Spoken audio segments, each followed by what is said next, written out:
ನಮಸ್ಕಾರ ವೀಕ್ಷಕರೇ, cine journey YouTube ಚಾನಲ್ಗೆ ನಿಮ್ಮೆಲ್ಲರಿಗೂ ಸ್ವಾಗತ. ಇವತ್ತಿನ ವಿಷಯ ಪುಷ್ಪಕ್ ಮಲ್ಲಿಕಾರ್ಜುನಯ್ಯ.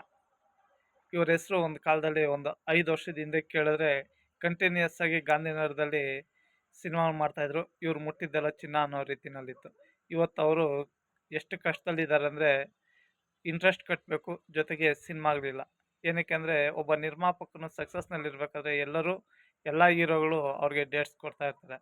ಆದರೆ ಒಂದು ಸಲ ಸ್ವಲ್ಪ ಶೇಕ್ ಆದರೆ ಗಾಂಧಿನಗರದಲ್ಲಿ ತುಂಬ ಕಷ್ಟ. ಇವತ್ತು ಮಲ್ಲಿಕಾರ್ಜುನಯ್ಯ ಅವರು ಅವರೇ ಹೇಳೋ ರೀತಿಯಲ್ಲಿ 20 ಕೋಟಿ ಮೈನಸ್ನಲ್ಲಿದ್ದಾರೆ. ಆದರೆ ಅವ್ರ ಸ್ವಂತ ಆಸ್ತಿ ಬಂದ್ಬಿಟ್ಟು 4 ರಿಂದ 5 ಕೋಟಿ ಇದೆ ಅಂತ ಅವರೇ ಒಂದು ಖಾಸಗಿ ಇಂಟರ್ವ್ಯೂನಲ್ಲಿ ಹೇಳ್ಕೊಂಡಿದ್ದಾರೆ. ಇದು ಏನಕ್ಕೆ ಹೇಳ್ತಾ ಇದ್ದೀನಂದರೆ, ನಿರ್ಮಾಪಕ ಯಾವತ್ತೂ ಅಷ್ಟೇ ಸಕ್ಸಸ್ ರೇಟ್ನಲ್ಲಿರಲ್ಲ. ಏನಕ್ಕೆ ಅಂದರೆ ಇವತ್ತು ನಾವು ನೋಡಿರೋಂಥ ತುಂಬ ಜನ ನಿರ್ಮಾಪಕರು, ಅವ್ರ ಬಗ್ಗೆ ಹೇಳ್ಬೇಕೋ ಬೇಡವೋ ಗೊತ್ತಿಲ್ಲ, ಆದರೆ ಒಂದು 2-3 ಉದಾಹರಣೆ ಮಾತ್ರ ಕೊಡ್ತೀನಿ. ಒಂದು ದ್ವಾರಕೇಶ್ ಚಿತ್ರ ಅವರು, ಎರಡನೇದು ಈಶ್ವರಿ ಪಿಕ್ಚರ್ಸ್.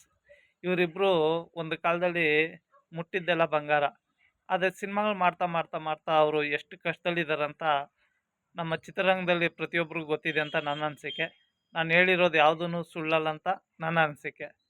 ಆಮೇಲೆ ಯಾವ ರೀತಿ ಆಗೋಗಿದೆ ಅಂದರೆ ಇವತ್ತು ಚಿತ್ರರಂಗದಲ್ಲಿ 300 ಕೋಟಿ 400 ಕೋಟಿ ಎಲ್ಲ ಸಿನಿಮಾ ಮಾಡ್ತಾಯಿದ್ವಿ.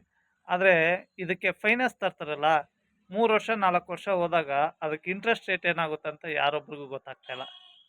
ನೀವೊಂದ್ಸಲ ಯೋಚನೆ ಮಾಡಿ. ಇದ್ರ ಬಗ್ಗೆ ನಾನು ಒಂದು ನೆಕ್ಸ್ಟ್ ವೀಡಿಯೋನಲ್ಲಿ ಒಂದು ಉದಾಹರಣೆಗಳು ಕೊಡ್ಕೊತ ಈ ಬಡ್ಡಿನ ಹೆಂಗೆ ಕಂಟ್ರೋಲ್ ಮಾಡ್ಬೋದು ಅಂತ ಒಂದು ವಿಡಿಯೋ ಹಾಕ್ತೀನಿ ನಿಮಗೆ.